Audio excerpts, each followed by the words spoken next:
Bienvenue dans le nouveau podcast du barreau de Bordeaux. Il donne la parole à celles et ceux qui ont fait le choix de la robe en partageant leurs souvenirs et leur parcours au service de la justice. Je suis Guéric Brouille-Laporte et vous écoutez Mémoire de robe.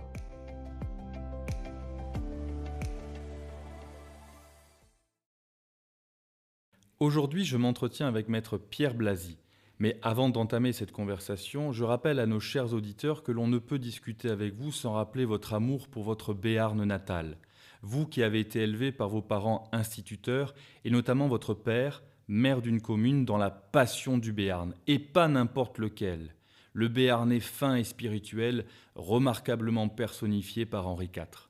Après avoir été pigiste chez Sud-Ouest en poursuivant vos études de droit, vous faites le choix de la robe noire et vous vous illustrez rapidement avec 7 acquittements successifs obtenus à Pau. Aujourd'hui, vous culminez à un peu plus d'une centaine d'acquittements à votre actif. De quoi faire rêver les jeunes robes noires boutonneuses. Passionné de courses hippiques, on ne dénombre plus les affaires notables passées entre vos mains, dont on se risquera à citer seulement l'affaire du tristement célèbre tueur de la pleine lune, l'affaire du terroriste Carlos, la tuerie de Belade, le procès politique du président du Conseil constitutionnel de Dakar où vous plaidez contre la peine de mort, celle de Lionel Cardon pour l'assassinat des époux Aran à Pessac, le procès de Jacques Yver devant la cour d'assises de Genève, mais également en partie civile dans l'assassinat du docteur de Chazal au Gabon, ou encore en défense d'un trafiquant de stupéfiants à Miami, accusé d'avoir importé 1,5 tonne de cocaïne, sans oublier, bien sûr, l'affaire de l'assassinat du juge Michel. Maître Blazy, bonjour. Bonjour. Merci de nous recevoir dans votre bureau. Quand on égrène comme ça ces affaires, qui sont là encore, je le rappelle, non exhaustives, ce sont des affaires hors normes. Est-ce que vous pouvez nous dire un petit peu comment vous êtes rentré dans ces affaires, tout simplement, le secret? J'allais vous dire qu'il y a eu peut-être un petit peu de chance. Lorsque je suis arrivé, lorsque j'ai prêté serment, je n'avais jamais mis les pieds dans une maison de Bordelais. Je ne connaissais personne. Donc, je n'avais aucune relation dans le milieu avocat.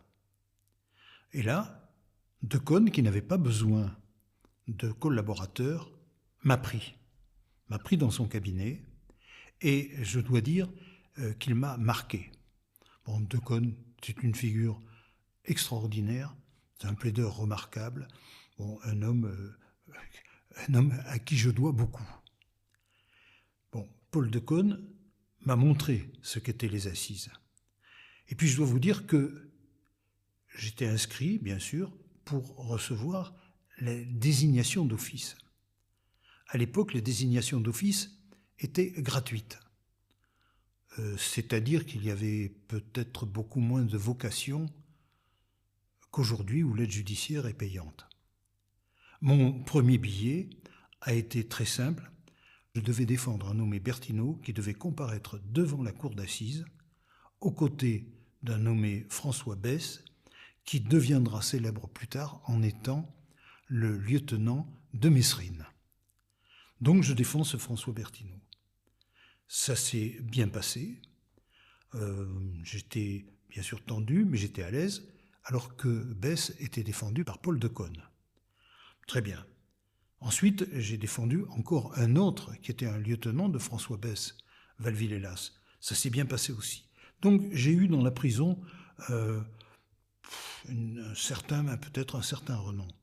Et partant de là, c'est arrivé avec pas mal d'affaires d'assises, des affaires qui étaient intéressantes, d'autres qui étaient tristes. Je me souviens par exemple d'une affaire d'Avio. Quand j'ai pris cette affaire, c'était un jeune qui était accusé d'avoir tué une mamie à Bacalan.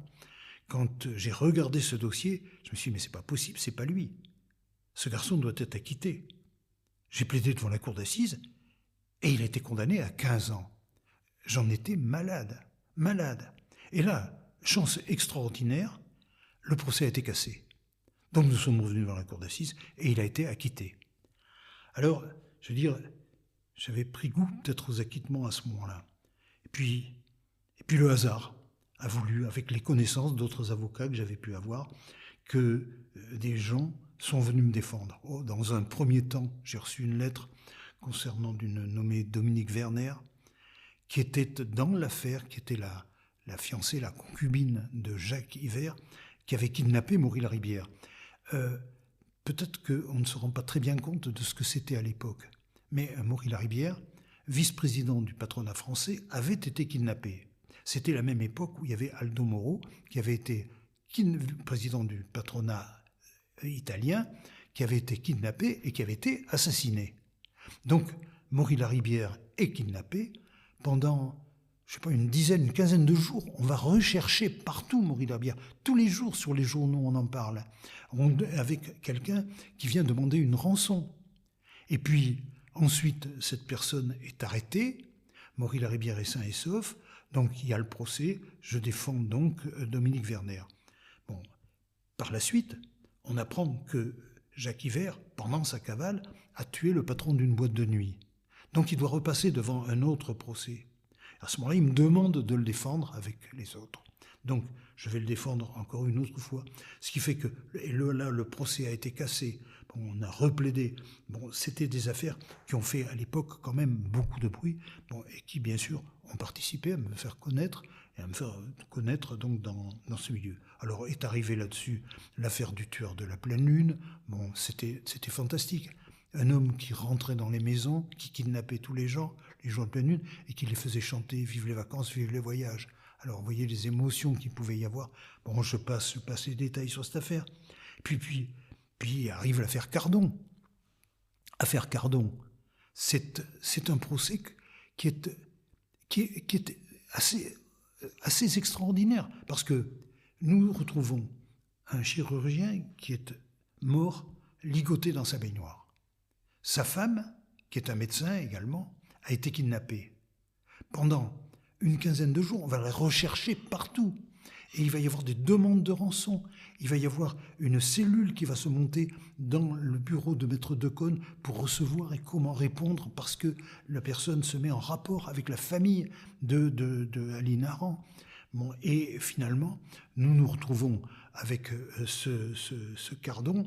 On sait que c'est lui. On retrouve le cadavre d'Aline Aran. Il va être arrêté sur les Champs-Élysées. Il se sauve. Un gendarme le suit, un motard le suit, et il tue le motard dans le bois de Boulogne. Bon, ensuite, il va prendre en otage une ancienne avocate qui avait été partie civile dans un procès avant, Maître Dreyfus. Il va la prendre en otage, et c'est là qu'il va être arrêté. Maître Dreyfus va se mettre entre les policiers et lui, parce que si elle ne l'avait pas fait, bon, vraisemblablement, les policiers auraient été en légitime défense. Alors ce Cardon, bien sûr, je vais le défendre. Je vais le défendre à Paris. Je vais le défendre à Bordeaux. Bon, je vais le défendre parce qu'ensuite, dans les autres affaires jusqu'à sa libération, oui, c'est des procès qui ont fait quand même beaucoup de bruit. Et puis parallèlement, je me suis retrouvé avec un nommé Hayet, un brave garçon. C'était un garçon, si vous voulez, sans problème. Mais on ne sait pas pourquoi exactement, comment il s'est retrouvé dans une maison alors qu'il était arrivé pas armé du tout, pour voir sa femme qui appelle les gendarmes viennent, on retrouve là-dedans le cadavre des 2 gendarmes, on retrouve la femme qui s'est sauvée, sur laquelle il a tiré, lui il a essayé de se suicider, il a été sauvé, mais ça a été quand même un procès qui a été un procès important. Bon, je ne vais pas continuer à vous faire une liste des procès extraordinaires, parce que c'est l'horreur, on voit des choses que on n'a pas l'impression même qu'on puisse les concevoir. Alors, on parlait d'un Auduit aussi qui va tuer son père, sa mère, qui va tuer sa sœur, qui va tuer le bébé de sa sœur. Celui-là, il était en état de démence. C'est un fou, mais on l'a jugé. Bon, j'étais amené à le défendre aussi. Alors bon, la tuerie de Bellade, bon, dont on peut parler, parce que c'était quand même une affaire aussi qui a été aussi très importante, dans laquelle, si vous voulez, pour arriver à faire la preuve, je défendais un commanditaire. Bon, mon ami Benoît Ducossader lui défendait un autre, avec Philippe Decaune, défendait ensemble. Bon, nous sommes retrouvés tous là dans ce procès, si vous voulez, dans lequel nous défendions les commanditaires, et nous sommes persuadés que c'était une erreur, que c'était pas possible. Mais il y avait un expert qui a établi les liens entre les tueurs et eux, et puis cet expert qui avait emporté la conviction de la cour d'assises, bon, s'est fait arrêter quelque temps après, il s'agissait d'un escroc. Donc, nous revenons dessus, si vous voulez, il fallait pas que la justice aille se contredire, c'était pas possible. Ça, c'est une horreur, c'est encore un très très mauvais souvenir que nous pouvons avoir. Bon, mais il y avait des affaires comme celle-là. pourrais vous en raconter des centaines et des centaines. Mais parce que je me suis retrouvé aussi partie civile, bien sûr, dans les affaires de la Brinks, l'affaire par exemple du rapt de mon ami Bernard Magré, qui s'est retrouvé, lui, dans cette histoire, si vous voulez, kidnappé, qui s'est vu mort, bien évidemment. Alors ça, c'était des affaires qui sont des affaires importantes dans lesquelles, bien sûr, j'étais partie civile, je faisais mon travail. Coucou aussi, qui était un garçon, qui était un traiteur, qui va faire des repas dans un château. Et puis dans ces châteaux, eh bien, nous nous retrouvons avec le gardien qui est un fou, parce que c'était un arabe. Il va en poursuivre un, il va en blesser un, il va en poursuivre un autre dans sa camionnette, il va le tuer, le fusiller. Pendant ce procès, j'ai eu le plaisir, le seul, on peut dire, dans cette histoire, d'avoir comme adversaire mon confrère Alexandre Novion, qui avait été mon élève et qui a remarquablement plaidé. Bon, j'allais vous dire comme d'habitude, mais enfin, c'était quand même quelque chose d'assez intéressant. Alors, bien sûr, j'ai eu, comme tout le monde, des problèmes de conscience. Au départ, me posant la question, est-ce que je peux défendre, moi, qui viens du Béarn, c'est-à-dire avec mes cousins les Basques, les gens du Gall qui vont assassiner les Basques? Est-ce que je peux le faire? Non. Je me suis dit non, ceux-là, je ne les défendrai pas. Et puis un beau jour, il y a un garçon, Thomasson, qui avait tué un gendarme, qui me dit j'ai mon voisin de cellule qui vous demande de le défendre, est-ce que vous pourriez le défendre? Lui, il était accusé d'avoir tué 2 ou 3 Basques. Bon, c'était quand même l'horreur. Bon, qu'est-ce que vous voulez faire? Est-ce que je dois faire un choix? Accepter de défendre Thomasson, refuser de défendre celui-là? Puis là, je me suis dit, bon, là, il n'y a rien à faire. À partir du moment où on fait du pénal, on les défend tous, et on ne fait aucun tri. Donc, je dis à ce moment-là, je le défends et je défendrai tous. Ça a été quand même une affaire qui a été importante. Et puis est arrivée l'histoire, si vous voulez, de Girard, qui est un garçon qui me demande de le défendre, alors qu'il est accusé d'avoir commandité le meurtre du juge Michel. Bon, la première fois que j'arrive quand même dans la prison des Baumettes, je vais le voir, et là, Girard me dit « Bon, je vais vous dire la vérité. » Je réponds « Non, me dites pas la vérité.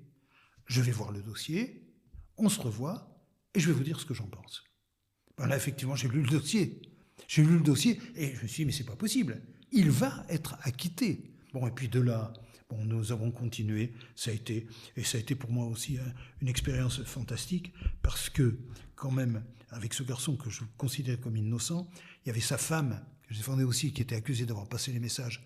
Sa femme sera quittée. J'ai donc à cette occasion rencontré Jacques Vergès, et là le lien est passé, nous sommes devenus amis. Et Vergès, qui est un garçon qui est fantastique, m'a ramené dans des dossiers en Afrique, notamment pour défendre les assassins du président du Conseil constitutionnel. Alors j'en arrive bien sûr à mes rapports que je peux avoir avec les magistrats. Vous savez, c'est très difficile parce que quand vous faites du pénal, si vous êtes en défense, vous trouvez toujours que les magistrats sont trop durs. Si vous êtes en partie civile, vous trouvez qu'ils sont trop cléments et trop laxistes. Je vois par exemple avec une juge d'instruction qui a été exceptionnelle, qui était Madame Billot. Madame Billot, elle, je l'ai affrontée pendant des années.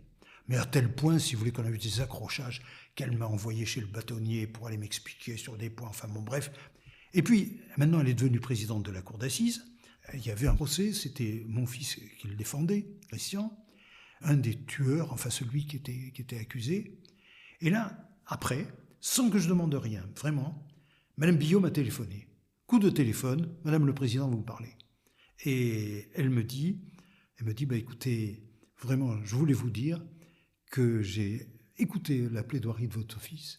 Eh bien, j'ai eu l'impression que c'était vous qui parliez. Ça a été quelque chose d'absolument remarquable. Et c'est vrai que j'ai repris après.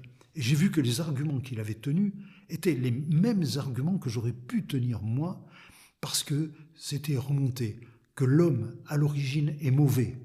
On voit toutes les tueries qu'il peut y avoir. On voit la Saint-Barthélemy, on voit la prise de Troyes, on voit tout ça, tous ces massacres, tout ça qu'il y a, et qu'il y a la culture qui peut arriver à vous sortir. Et quand vous avez quelqu'un qui peut commettre la chose la plus abominable, si vous voulez, mais vous vous dites quand même, quand vous vous expliquez pourquoi, le manque de culture Et c'est l'État primaire qui revient. C'est ça qui est quand même particulièrement triste. Et notre boulot d'avocat, quand nous faisons du pénal, c'est de défendre ça.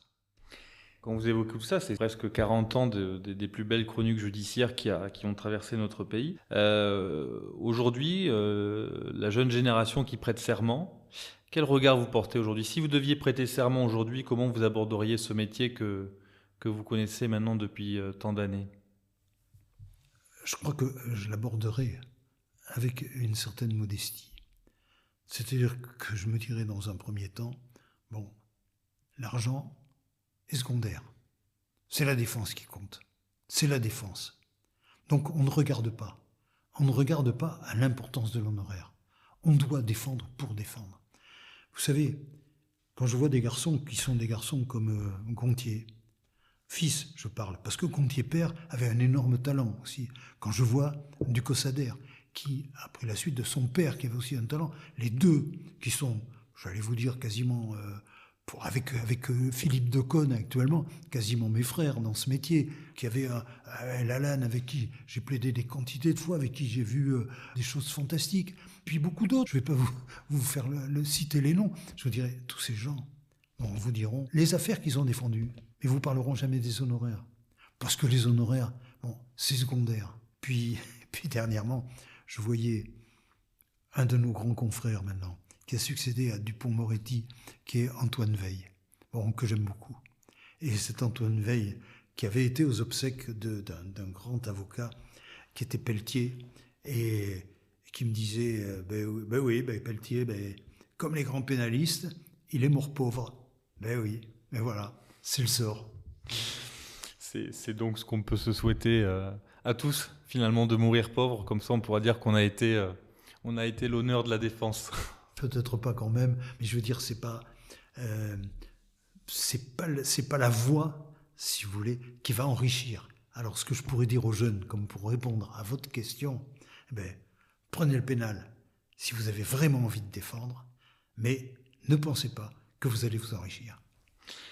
Merci beaucoup, Maître Blasi, pour toutes ces anecdotes qui font vraiment revivre les plus grandes années des chroniques judiciaires. Et merci encore de nous avoir reçus dans votre bureau. Au revoir. Merci d'avoir écouté Mémoire de robe, le podcast du barreau de Bordeaux. N'hésitez pas à le partager et à vous abonner. Retrouvez tous les épisodes en accès libre sur barreau-bordeaux.com et toutes les plateformes d'écoute de podcast.